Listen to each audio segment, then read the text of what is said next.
नमस्कृत्य नरं चैव नरोत्तमं देवीं सरस्वतीं चैव ततो जयमुदीरयेत्।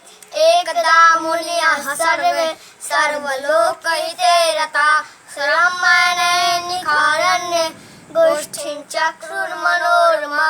तत्रान्तरे महातेजा व्यासशिष्यो महायशः सूतः शिष्यो गुणैर्युक्तः समायातो हरिस्मरन् तमायान्तं समालोक्य सूतं शास्त्रार्थ पारगम् नेमो सर्वे समुत्थाय सौनकाद्यास्तपोधना सोपितान् सहसा भक्त्या मुनिना परं वैष्णवान् ननामो दण्डवद्भूमो सर्वधर्मविदम्बरा वरासने महाबुद्धे आस्ते दत्तमुनिसत्तमः तत्वाच सदसो मध्ये सर्वे शिष्यो गणैर्विगताः तत्रोपविष्टं तं सूतं शौनको मुनिसत्तमः बन्धाञ्जलिरिवाच उवाच विनयान्वितः शौनक उवाच महर्षे सूत सर्वज्ञे कलिकाले समागते तेन उपायेन भगवन् हरिभक्तिर्भवेन्द्रिणां कलो सर्वे